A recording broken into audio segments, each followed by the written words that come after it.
ಇದು ಭಾರತದ ಮುಖ್ಯ ಭೂಭಾಗದಲ್ಲಿರುವ ಮಂಡಪಂ ಪಟ್ಟಣವನ್ನು ಪಂಬನ್ ದ್ವೀಪದಲ್ಲಿರುವ ರಾಮೇಶ್ವರಂನೊಂದಿಗೆ ಸಂಪರ್ಕಿಸುವ ಸೇತುವೆಯಾಗಿದೆ. ಈ ಸೇತುವೆಯನ್ನು 1914ರಲ್ಲಿ ಪಂಬನ್ ಸೇತುವೆಗೆ ಸಮಾನಾಂತರವಾಗಿ ನಿರ್ಮಿಸಲಾಗಿದೆ. 2070 ಮೀಟರ್ ಅಂದರೆ 6790 ಅಡಿಗಳಷ್ಟು ಉದ್ದದ ಸಮುದ್ರದ ಸೇತುವೆಯಾಗಿದೆ. ಈ ಹೊಸದಾಗಿ ನಿರ್ಮಿಸಲಾದ ಪಂಬನ್ ಸಮುದ್ರ ಸೇತುವೆಯನ್ನು ಭಾರತದ ಪ್ರಧಾನಿ ನರೇಂದ್ರ ಮೋದಿಯವರು ಇದೇ ಅಕ್ಟೋಬರ್ 2ರಂದು ಉದ್ಘಾಟಿಸಲಿದ್ದಾರೆ. ಬಂಗಾಳ ಕೊಲ್ಲಿಯಲ್ಲಿ ಪಾಕ್ ಜಲಸಂಧಿಗೆ ಅಡ್ಡಲಾಗಿ ಸುಮಾರು 2.05 ಕಿಲೋಮೀಟರ್ ಉದ್ದದ ಈ ರೈಲ್ವೆ ಸೇತುವೆಯು ರಾಮೇಶ್ವರಂ ದ್ವೀಪವನ್ನು ಸಂಪರ್ಕಿಸುತ್ತದೆ. ಈ ಹೊಸ ಸೇತುವೆ ದೇಶದ ಮೊದಲ ಲಂಬ ಲಿಫ್ಟ್ ರೈಲ್ವೆ ಸಮುದ್ರ ಸೇತುವೆಯಾಗಿದ್ದು, ಹೈಸ್ಪೀಡ್ ರೈಲುಗಳಿಗೆ ಸ್ಥಳಾವಕಾಶ ಕಲ್ಪಿಸಲು ವಿನ್ಯಾಸಗೊಳಿಸಲಾಗಿದೆ ಎಂದು ಹೇಳಲಾಗುತ್ತಿದೆ.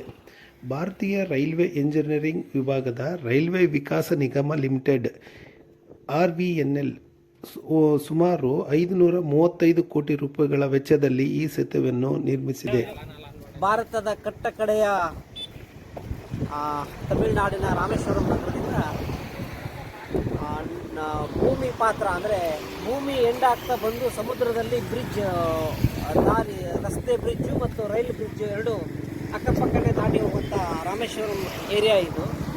ಈಗ ನೂತನವಾಗಿ ನಿರ್ಮಾಣವಾಗಿರ್ತಕ್ಕಂಥ ಬ್ರಿಡ್ಜು ಟ್ರೈನ್ ಬ್ರಿಡ್ಜು ಹೊಸದಾಗಿ ಪವರ್ ಕನೆಕ್ಷನ್ ಕರೆಂಟ್ ಮೇಲೆ ಇರ್ತಕ್ಕಂಥ ರೈಲಿಗೆ ಇನ್ನೇನು ಬ್ರಿಡ್ಜು ಇನಾಗ್ರೇಷನ್ ಆಗಬೇಕಿದೆ.